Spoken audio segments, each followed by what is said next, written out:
Hello, good morning, everyone. Thank you so much for joining us this morning. I am just going to make this video available to all by just going on my page to make this available. Thank you so much for joining. We're so happy to have you here. Good morning. Good morning. And just give us a minute. I'm waiting for Facebook to.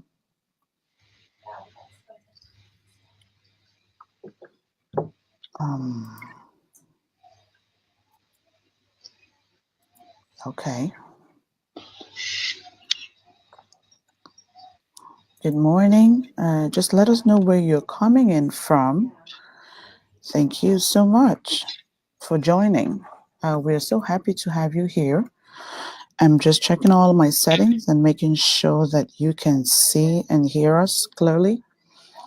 And if you have made it here to the live session, please click on and say hello and let us know where you're calling from. We really do appreciate you. Good morning. We're really in the middle of trying to make this work. Thank you and welcome. Okay, so that's it. Okay, privacy. Okay, so we're making this public. Perfect. Voila. So now you can see us. Good morning, everyone. Thank you for joining. Welcome to the Civilized Presence, and we are going to have a great time this morning. We have someone special in our midst, but you have to give me some time. I am waiting for Facebook to notify everyone that we are here, and we will just take a minute to share this onto other pages. Good morning. Good morning, everyone. Good morning, Esther from Nigeria. I appreciate you. Good morning. Thank you so much for joining. And this is the Civilized Presence. Thank you. You are in the right place at the right time. Just give us a minute and we will get this party started. But we are happy that you're joining us this morning. Hello, everyone. And this is just to let you know that this is session number 17. Wow. We started just like yesterday and we're already at number 17. This is a Civilized Presence, like I said earlier on. And you can have access to me every Mondays and Fridays at 9:30 a.m. Eastern Time. You can follow us on Facebook at So Unique Experts. We are on Instagram at So Unique Experts as well. And if you would like to learn more about what we do, you can visit our website. It's www.thecivilityacademy.com. So, like we had announced a few weeks ago that our time had changed from 7:30 to 9:30, and people are trying to get used to the new time. So, good morning, guys. We are happy that you're here. Now, if you have been able to meet us on the live chat, thank you for being here. Can you please do us a favor by liking this video, sharing it on your page or on your business group? Because the same way that you had an interest for being here, there might be people on your network as well who would like to see this video. So if you've made it here, can you comment in the comment box below and just let us know where you're calling from? We want to be able to recognize you. Okay, thank you so much. Thank you. I can see people from Nigeria, from London, UK, from Canada. Thank you. Please comment in the comment box below and just say hello. We want to know that you're here. We're using a different platform, so it takes a while for me to be able to see your photos. Okay, so if you can say hello in the comment box below, then I will be able to see this. So yes, so we've been doing this since April, and it has been fun, guys. I just want to say thank you for always making out time to give us your 30 minutes on Mondays and Fridays at 9:30 a.m. Eastern Time. So last week we had Dr. Linda Lara and Dr. Sonny Lara as the guest. Wow, it was great. We discussed about gang and gang intervention and how civility was used as a base, for creating this program. It helped them to pick, the kids from the streets dropout students, people who are not able to succeed in schools. They run a great program whereby they're able to work with these children, teach them life skills, and inject them back in the society as better citizens. So, really going from zero to or dropout to being a hero. So, I thought that was really great. And thank you so much for the support that you gave to her and all of the feedbacks that we had during the program. I'll be able to read back to you some of the feedbacks that we had. It was great. So, if this is your first time of logging on to our program, or if you've never met me before, my name is Louisa Akaiso, and I am a certified master civility trainer and a leadership expert. You want to know what I do? I work confidently with leaders and professionals that place great importance in themselves and their reputation. And that would be you this morning. So thank you for being here. Now, Facebook does so much great stuff with the videos if you're able to give us all the likes and the loves. So, do us a favor this morning by just giving us so much hearts. We will appreciate that because that would help Facebook to pass it on to other people as they would think that this is something that is of great value. So, give us as much hearts, thumbs up, wow face, whatever. I can see a wow face there from Precious in Virginia. Whatever you want to do for us, we are just going to love you all the same. Okay. Now, if you are watching us from a different page, I might not be able to see your comment right away. So you will have to get back here on my personal page, okay, and put a comment, and I'll be happy to put it on the screen and deal with this. Hello, Ella. Thank you so much for being here. I am so happy to have you from Virginia. Thank you. So, the main goal for this Facebook series is really to help restore civility through meaningful and constructive conversations. And like I said, we started in April. I haven't been doing this alone. Sometimes I've had to be alone, but majority of the time, I always bring you the best of the best from different parts of the world, like who we have today, different experts in this field of civility or in relating field. There has been so much questions, and people are still struggling with what civility is. And that's the reason why we had to put the series together to help you break it down into tiny little bits and understand that it is not difficult to be civil. It's as easy as saying please and thank you. Did you remember to smile to somebody this morning or even pass on a compliment? And maybe I'm going to start right now by saying, Peniel, you look wonderful this morning. It is so good to have you. Thank you, Precious from Virginia. Thank you. I appreciate you. So please do not forget to sprinkle kindness every single day. This month, we are focused on spreading civility in our communities, like bringing it back home. Okay. And from the beginning of the month, you've seen the experts that we've had. We had someone from the home health care, and that was Ella. Thank you, Ella, that you're here. It's such a pleasure to have you here this morning. We talked about gang and gang intervention. That was great. We dealt with suicide. Hello, Sister Kiki. It's so good to have you. I don't even know where you are right now, if you're in Nigeria and North Carolina, but I love you. Thank you so much for being here. So, guys, in order to make this series effective, I would, just require that you put all the comments, ask great questions, thumbs up, whatever that you would want to ask. That's why we have the expert in the house, because together we can build a community of like-minded individuals, okay? By having a great conversation, whatever that you want to know in this topic, the experts in the house. What better time for you to learn than now? So I know that you're thinking, Louisa, you need to back off and let's know who the guest is. Yes, I'm ready to go. And let me introduce the guest to you. She is Dr. Peniel Bak Edomwande. I hope I'm pronouncing it right. Please forgive me if I'm not. She is an etiquette and image consultant and a practicing optometrist. She is also the founder of Etiquette Guide, an etiquette and image capacity building organization with focus on civility in healthcare environments. So, guys, I know that you're itchy and you want to learn about this, but I have to introduce the topic of the day. So, like you had seen on the flyers, today we're going to be communicating about or having a conversation about building a civilized healthcare environment. So the practitioner versus the patient. It is a very important topic. Last week we talked to Ella about the home healthcare and working with the older people, and sometimes it's always a struggle. And Ella did such a wonderful job in just kind of breaking it down and giving us an insight of what's happening and how things can get a lot better. So I will start by sharing with you the definition of civility for some of you who do not know. And this definition is from civility experts worldwide.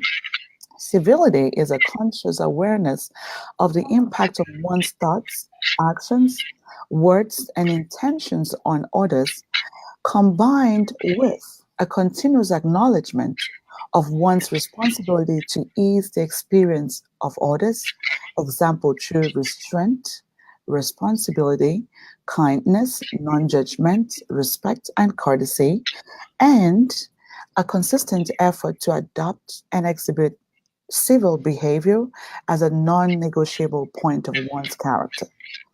So I know that's a mouthful, but what I want you to take back from this session is that civility is focused on people's treatment.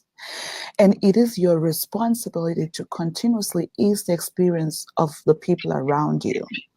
Pay attention to the person next to you. Apologize if you have to. Okay? Refrain from idle complaints and accept and give constructive criticism. And that's what we expect from you. So it's just as easy as that. So back to the topic of today. Now, the service culture in the healthcare environment has been very worrisome. Okay. And there has been a lot of disruptive behaviors within the healthcare sector and a lot of communication barriers perceived between the patients and the healthcare practitioners. So I know that this is a topic that affects everyone because either you've visited the hospital before or you have somebody who has been to the hospital. So what we're trying to do today is learning how fostering civility will help to change people's life within the health sector and just ease the experience and make things a lot more easy. So, Dr. Peniel, I know I've taken so much of your time, but how this works usually is that I'm just going to ask questions and you will be able to talk to the audience directly. And when we have more questions on the comment box below, I will pass it on to you. So, my first question to you this morning is what is civility to you, as in relating to the healthcare setting? What does civility mean to you? Can you share that? Okay, thank you, Louisa. Thank you for having me on your show first. I'm so excited to be here after all our many discussions. Okay, so in the healthcare sector, civility for me, most times I try to define something by first helping us understand what it is not. Okay, so I would be saying what is incivility? You've explained or you've defined civility as according to the civility experts. And in plainer English, in plainer words, I'll just say that incivility can be defined as rude or unsociable speech or behavior. Now, this could be through actions or even your inactions. It could be passive or it could be aggressive. So, examples could be physical harm, it could be open threats, it could be inappropriate language, it could even be your facial expressions, it could be your demeaning comments.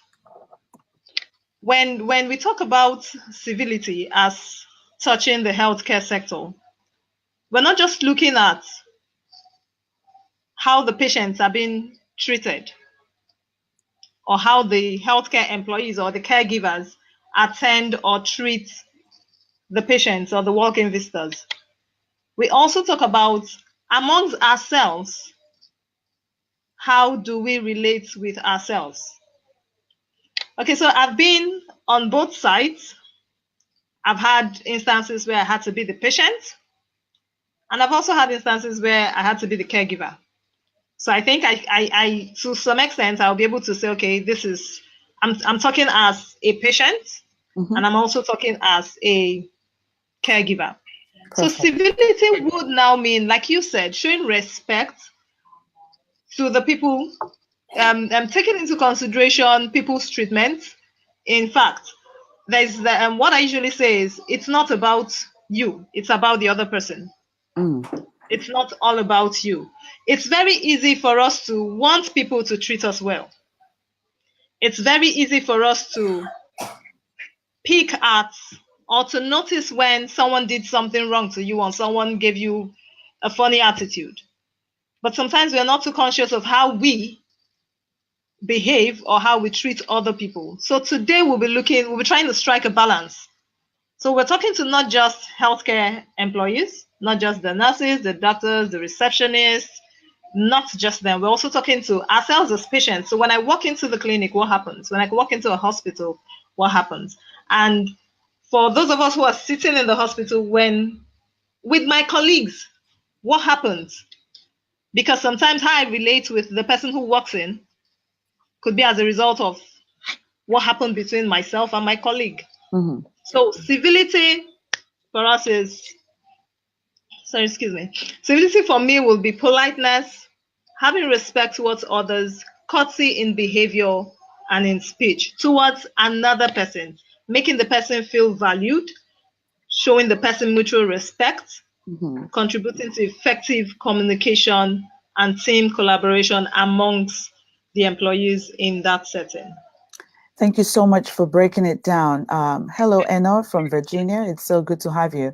And let me tell you, I have a lot of people from the health field on the line this morning. So they're going to hit you hard with some questions, but I'm not worried. I know you're going to bring them the right answers as well. So I really liked how you explained civility. And really, sometimes when people struggle with what it means, I say to them, can you think about the golden rule, treating others the way you want to be treated? It might just be a great place to start. When you're True. struggling, I mean, forget about the long definitions that we've given to you. When something happens and when you're about to act in a particular situation, think about it. If I was treated in the same way, how would I feel? So now we're just going to move on to the next question. So, civility for healthcare workers is a standard. I hope so. So, what are the risks of incivility that you find in a healthcare environment? And how do you see the reforming of the healthcare sector as a result of embracing civility? Over to you, Dr. Peniel. Okay, thank you, Louisa. Okay, so when incivility abounds in the work environment, especially in a healthcare setting, there's a ripple effect of negativity. And this could go far beyond just the well being of the patient Mm-hmm. to also the well being of the caregiver. It could also affect the job performance of the employees. Now, I was looking at a survey that was done in 2011 by Porritt and Person. I'll just give us tidbits of their reports. It Mm-hmm. was reported that 98% of workers in the organization Mm-hmm. indicated that they had experienced uncivil behavior. Mm-hmm. 50% of all the workers reported that at least per week, once per week, they had been treated rudely, not just by the patients, but also by their fellow colleagues, by their colleagues. Now, they tried to look at the impact of this on employee performance, and we found that it was very significant. So we're looking at the impact on employee performance first before we talk about the impact on the patients. So 80%, according to of the workers, indicated that they lost time at work thinking of the incident. So let's take, for instance, you are my colleague and we had an issue. And while I should be at work attending to maybe paperwork or attending to the patient, I'm ruminating and being bothered by what just happened between the two of us instead of focusing on what I should be doing. So 80% of these workers indicated that they lost time at work thinking of the incident. 78% of them said that their commitment to the organization declined. That most probably would have been because that issue was not well treated, maybe by the management, sometimes it happens that way. So you report to your superior and it's not well handled. 66% of these persons agreed that their performance declined as a result of this incivility that they experienced. And 63% said they lost time trying to avoid the offender. So we see all this happen. Someone offends me at work, and in a bid to try to feel calm, I do everything possible to avoid contact with the person who annoyed me or who offended me. And you might think that you're doing this consciously, but you do not know that it's having a negative effect on your work, what you should be doing at that time, because your focus is divided, your energy is divided. Now, because of how it's been treated, or how this, maybe I report to my boss and it's not well addressed, some people begin to feel discouraged. They just feel, okay, so what's the need giving in my all? What's the need giving in 100% of my efforts at work? Now, it's easy for us to think about the effects of incivility in the workplace based on how much money is lost. So most times people just say, okay, so if as an employee here, if you're rude to our customers, you're rude to our patients, they would not want to come back tomorrow. And then we're thinking of how much is lost. But it goes far, way beyond that. So we're also looking at emotional resources. The amount of emotional resources that is lost. Every time an emotional injury is inflicted on a person in the workplace, the stress level of that victim increases. Precious energy that should have been exerted on the task at hand is being siphoned. Okay, now let's bring it down to the patient. What happens with the patient? Who would always want to come to an insensitive, depressing environment? So if I know that maybe the front desk officer who I've been to your hospital, and the person I get to meet at the front desk for like 2-3 times I've been there just gives me a very funny attitude, or I don't get what we call good vibes from the person, I would try to explain to myself why I shouldn't come back there. I have a lot of options. So it's not just about them coming back. It could affect their emotional health. I tell people in clinics where I've worked that way beyond what your patient tells you is the problem. So I could come and say, okay, I'm just feeling weak. I have malaria. I think I have typhoid. I think I have this. My tummy aches. Sometimes it could be that what the issue is all here. Using myself as an example, I've gone to the hospital before where I actually felt, okay, maybe it was just malaria, which is common here in Nigeria. But by the time I told the doctor who was attending to me how I was feeling, what had happened, he just told me, you have a whole lot on your mind. He said, mentally, you are stressed. So sometimes we do not know that these patients, when they walk in, it might just be mental stress. So when you're uncivil towards them, it has very serious consequences on them. Yes. So you can now imagine, I am a patient and maybe I've been given my drugs, but the person, maybe the pharmacist who gave it to me, was a little bit rude, or just didn't have a very open attitude towards me, or seemed like he had so much on his mind. There's a tendency for me, depending on the kind of person I am, there's a tendency for me to feel maybe shy to ask him certain questions about the drug. Okay, so maybe when he was explaining, I was distracted. So I need to know, how do I take this drug? How do I do this? Can I still take it with this? Or I just want to ask one more question. In fact, sometimes when you're trying to tell the doctor how you feel, sometimes we look at the doctor's face. So, okay, does he look accepting? Does he look open to what I'm saying? Does he look like I'm wasting his time? So if you're not very open, if you do not have consideration for towards those that the patients that come around, they also close up. Then when they close up, it doesn't just affect their emotional health, it could also reduce their recovery time Mm, because mm, they may not take their drugs how they should take them, or they might even decide not to take it at all. mm-hmm, There are times when some drugs have been prescribed and given to me, and I really want to know, okay, what are the side effects? Can I use these drugs with this? Some of them have decided, okay, I'm not going to take it.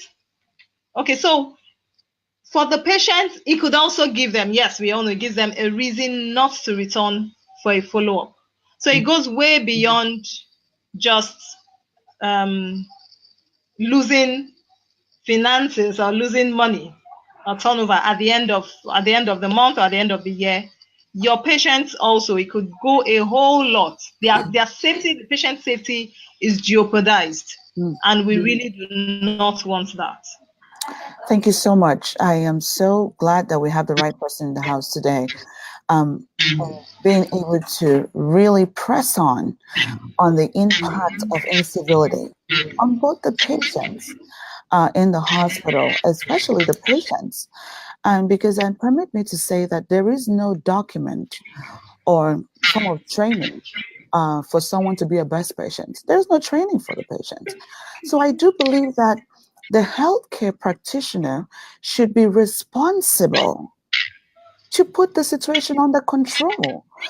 Sometimes the patient might feel sensitive and troubled or in shock or weak because of what they're going through. I'm not saying that it is right for them to be rude, but if you are able to be calm and set the right pace, it would be able to make things better. And like Dr. Peniel has just explained to us on different things that happens in the hospital between the patient and the practitioner, you can actually get the patient to close off.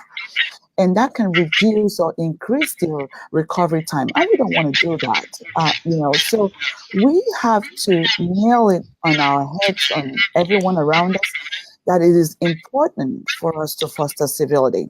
So the next question for you, Dr. Peniel, is from what you've explained, a lack of civility in the healthcare can lead to very deadly consequences. Now, what kind of shift will we be able to experience in the healthcare industry if we decided to embrace and foster civility? Over to you, Oh, Dr. Peniel. okay. So when we decide to foster civility in our healthcare sector, in our various organizations, it helps us to, firstly, improve patient care. It helps us to improve patient care. It helps us to strengthen the team relationship. So I always tell people in the health organization, it goes beyond, it's not just about having the best doctors. You have nurses, you have orderlies, you have the receptionists, you have even the security guys. So we are all a team. So when we are conscious to foster civility in our environment, it helps us with building a very strong team relationship. It creates an atmosphere that energizes and inspires those who are in there. So it's not in such an environment, it's not easy for someone to just burn out. The rate at which people leave the organizations will not be high. So people don't just drop out. People are not easily discouraged. It will have a positive effect on the efficiency of the employees, on the performance of the employees, and then consequently on the success of the organization. So the success of the organization is not just, like I keep saying, it's not just about the money. Your employees, your patients, success for you is that your employees are efficient, they're happy, that your patients, who are your clients, are well taken care of. So it's a chain. It's not just on one side, it's a chain. And yes, Muriel says, yes, it will improve patient care. That's true. Thank you, Muriel. Thank you so much. I'm just going to acknowledge more people that are here. Hello, Muriel from London, UK. Oh, no, you're in Finland right now. Hi, Rhoda from Nigeria, and I have a lot more people. With the new platform, I cannot see all of you unless you put a comment. Can you do me a favor by just saying hello in the box to Dr. Peniel? She's been so wonderful this morning. Say hello and let her know where you're logging in from. Okay, so we have another question for you. Dr. Peniel, what steps do you think the health sector or the management can take to encourage the culture of civility within the organization? Over to you. Sorry, I didn't get the question. What steps do you think the management or the healthcare sector can take to encourage the culture of civility within the organization? Okay, first, I would say number one, acknowledge that there is a need for us to foster civility in our environment. We really need to acknowledge that. Those at the helm of affairs need to acknowledge that. Then, when we agree that there is a need for this, we now start to train and retrain. Civility, interpersonal skills are not things that we were taught in school. Employees were not taught in school. I don't know if you were taught. I wasn't taught in school. Not at all. So it's like an on-the-job training. So you need to train and retrain your staff. Let them see the need first. Mm, You don't just tell them this is what we should do. They need to see the need, why we should be civil, mhm, why we should foster civility in our midst. mm, While these trainings are ongoing, yes, because since the trainings are not just a one-time thing, while these trainings are ongoing, there are some immediate actions that should be taken. These actions include a code of conduct.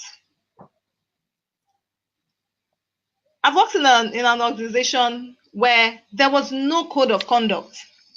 So we just do what we feel is right.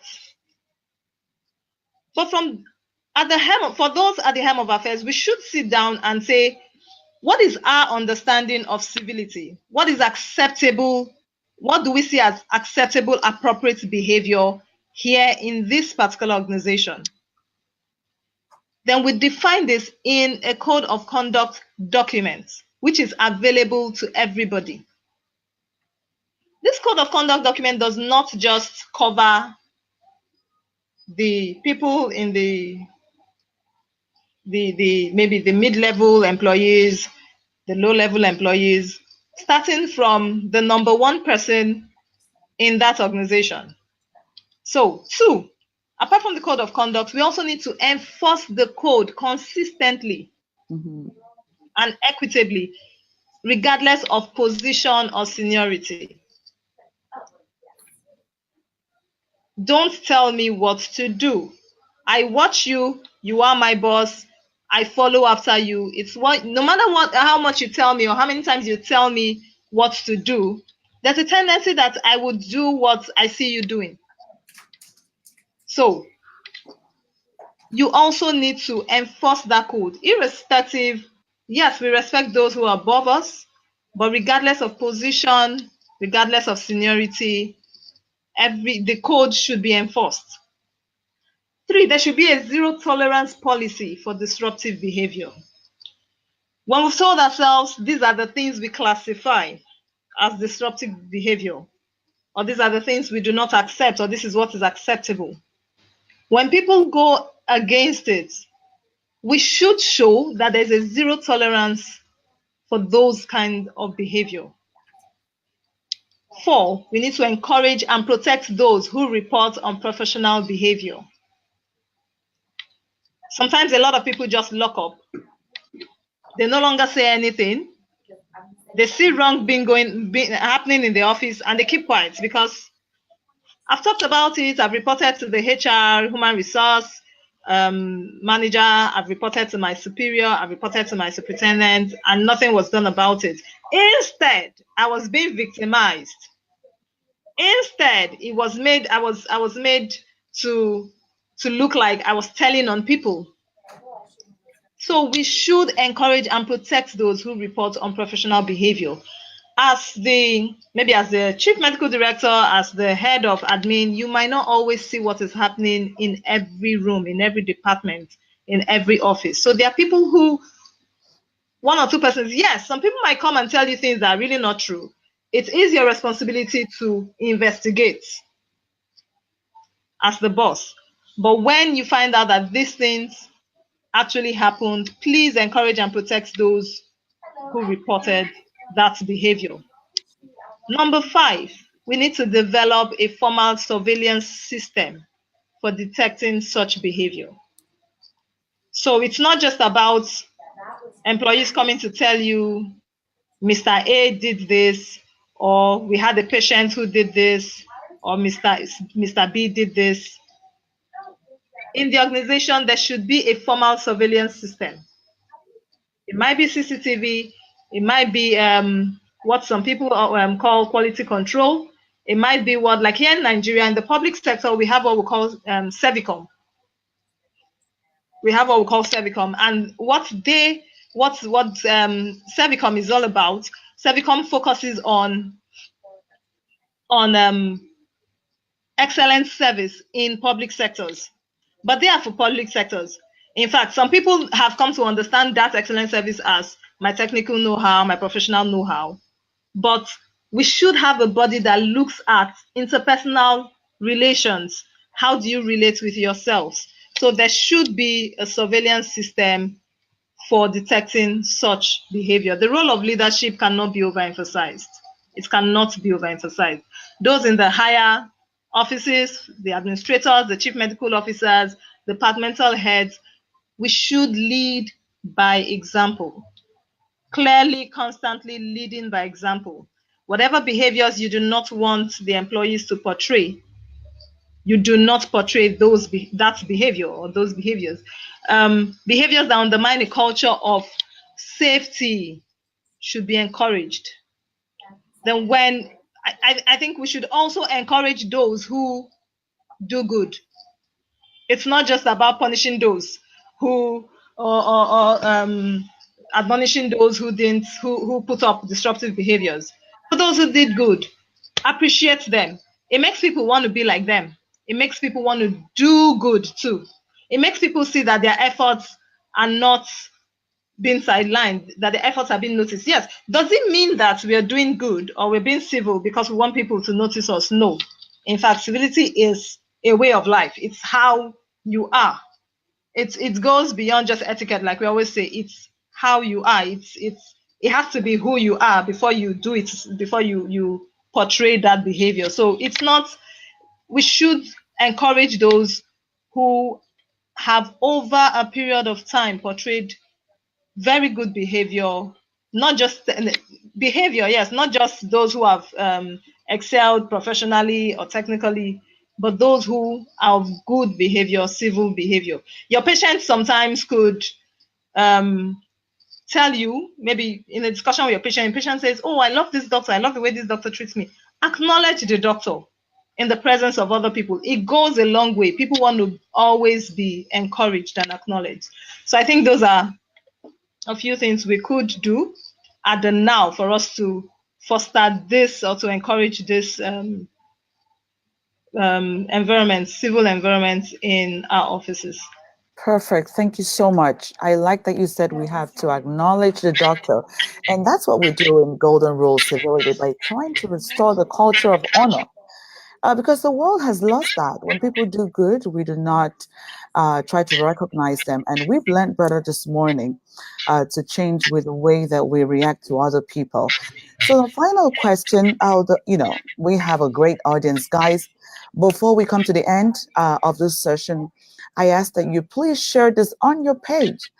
Can you just like us and love us? Give us all the hearts because that's going to help Facebook to forward this and share this in a lot of other platforms. You can see this is valuable content. We've learned so much from Dr. Peniel. I really appreciate you for making our time to be here because you've dropped some heavy nuggets. I have a friend of mine who would say you have moved tables. I think you've broken the table, Yes. the table corners. You've done everything this morning. I really appreciate you. So Thank you, Louisa. finally, I have one last question for you.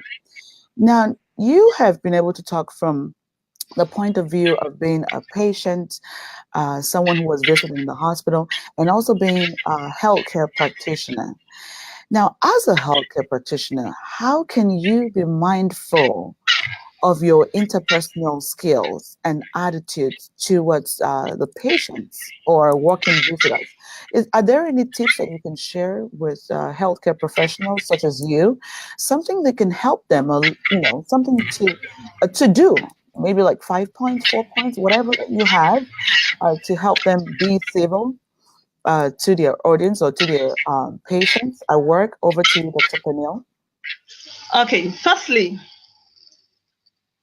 let us acknowledge and agree that sometimes being a healthcare professional can be stressful.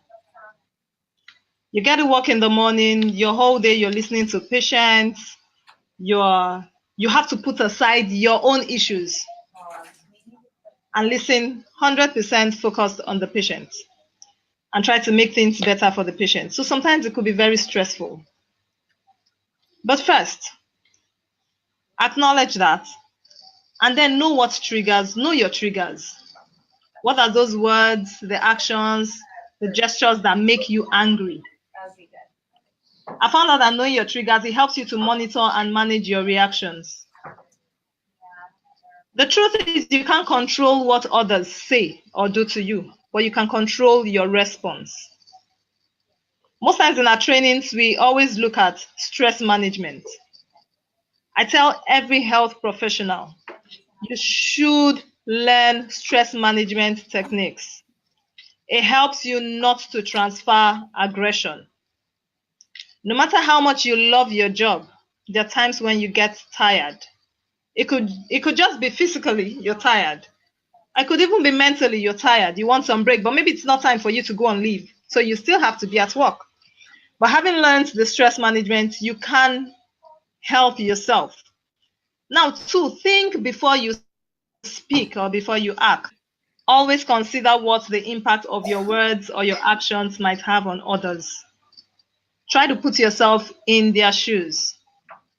You may not have the ailment that patient has, but our feelings, we all have feelings. So ask yourself, if I was on the receiving end, would I like this? We always need to be conscious to do these things. It might not be something that comes naturally to all of us. We should be very open to assessing our own behavior.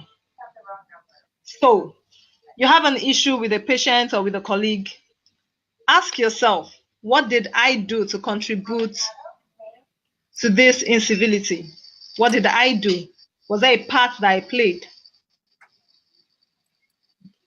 Don't always jump to conclusions that you know the other person's intent or his motive. Yes, we have patients sometimes who I've had one or two patients who, whenever they are coming, when I just sight them, I prepare myself. I'm like, okay, Mr. This is coming, and I prepare myself. But it's because I know he's always like that. But it does not mean that whenever I see him, I now start feeling bad and say, this man has come again with his troubles. No. So don't always jump to conclusions. You don't know what troubles he has, what makes him or what's making him act that way. So like I said, try to walk in the other person's shoes. Try to understand what could be triggering that. Be open to listening to them. Resist looking for someone else to blame. Resist looking for someone else to blame. As much as possible, especially with patients, please try to listen more and talk less. As healthcare employees, sometimes it's easy for us to just feel, I've had a lot of these patients come around, so I know what's the problem. Or we're not even talking about the doctors. So we're talking about the lady at the reception. You just feel, okay, I know what to do. Listen. You'll be surprised what you get to, the kind of information you get to glean from the patient when you just look the patient in the eye. I, for one, find it discouraging when I'm talking to a receptionist who is more like the first contact as I step into the clinic and you're not looking at me. It could be discouraging. Sometimes just looking at the patient's face, just a smile on your face will make the person feel, okay, there's hope. Go out of your way to say thank you. Go out of your way to say please. Go out of your way, like you said at the beginning of a talk, to show a little kindness. Try to think of what this other person might be going through. Far beyond or way beyond your job description. Yes, it's not your job description to smile at the patient. It's not in your job description to ask, how are you doing? I was talking with a friend, I think that was yesterday, and she said nowadays she doesn't just ask, how are you doing, and it ends there. She tries to rephrase the question because there's a common answer to how are you doing. I'm fine. But the person might really not be fine. So take your time, show a little kindness beyond your job description. Take time to make the environment safe for the other person to have a dialogue with you. Sometimes a patient comes in and maybe there are a lot of people around. That's why most people want, it's a consulting room. There's what we call the code of confidentiality. It doesn't just have to start when the patient walks into the doctor's office. There should be a code of confidentiality that informs how the lady at the reception desk attends to the patient. So I've seen instances where someone brings out, or maybe you're trying to call a patient and maybe you don't know the patient's name, but you know, you've looked at the file and you see this patient maybe has patient has diabetes. And then you refer to him as Mr. Diabetes. You will be surprised it happens. I've seen it happen. Wow. And to you feel like, I didn't do anything wrong. No. So you might think you see cases of diabetes or hypertension every day. So to you, it might not really be a big deal, but it's a big deal to the patient. That's right. So please try to take the time to make sure that the environment is safe for the other person to have a dialogue with you. Like I always say, it's not about you, it's about the other person. Here in Nigeria, we say change begins with me. So if each and every one of us in our little places, in that little corner, in our offices, decide to show kindness, decide to make a commitment to change our behavior, it's a chain. That little office, it spreads. The kindness you show in the little. So most times we're waiting for the government or the Ministry of Health to pass a bill or to say this is how we should relate to the patient. It won't work like that. From you. The change should start from you. Now, doesn't mean you should mask your differences, doesn't mean you should pretend to be someone who you are not. No. Civility does not require us to mask who we are. But it's asks of us to resolve our differences respectfully, to express ourselves in ways that show we respect others. Perfect. I know the changing the service culture, like I said, in a clinical environment, it can be very challenging. If we have medical practitioners who are here, and some of them might be nodding their head and saying, oh, that's very true, that's very true. But how do we go about it? Because we have a lot to do. But little adjustments here and there, we can make a lot of difference. We can make a lot of difference. So let's start from ourselves. Today, as I stand up from here, let me start from Peniel. What's a better way for me to show kindness, for me to show consideration to the other person? That's how it starts. So think about the other person. Like you said, the golden rule. How do I want to be treated? I make a conscious effort to treat the other person that way. And somehow it will come back. It might not come back from that same person. You might show kindness to someone and the person just goes ballistic on you. I understand. But it will surely come back. Maybe from not from that person, but from someone else. So show a little kindness. The change has to start with you. Thank you. Thank you so much, Dr. Peniel. This was such a wonderful session, I must say. Thank you for making our time to be here with us. We have learned a lot from you. And what better person could we have learned from apart from Dr. Peniel, who is fostering civility within the health sector? Guys, step out today and think about how to stretch beyond the normal. Like Dr. Peniel has said, if you are used to doing things a certain way, it is time for you to stretch further. True. Do something that is not in your job description. Try to pay attention. Listen to that next person. How are you doing today? And really pause to find out how they're doing. Do not just True. say it because everyone is saying it. So I know that we have gone over our time, but it was valuable content. And Dr. Penny, we have to bring you back again. I enjoyed the session with you. And I just love how you were able to take the questions so gracefully. You are amazing. Thank you so much. Thank you So, very back to much. our Thank you for viewers, having me. we've had great feedbacks from these sessions. And I know that a lot of people are asking, how can we do what you're doing? How can we get trained? Wow, that's the right time for you to be asking these questions because we have a lot of trainings that are coming up in Virginia, in the city of Dubai, in Nigeria, in Ghana. We have a training coming up, and in London, UK. So if you're interested in what we do, I would be happy to share all of this information with you. And you can also visit our website at www.thecivilityacademy.com.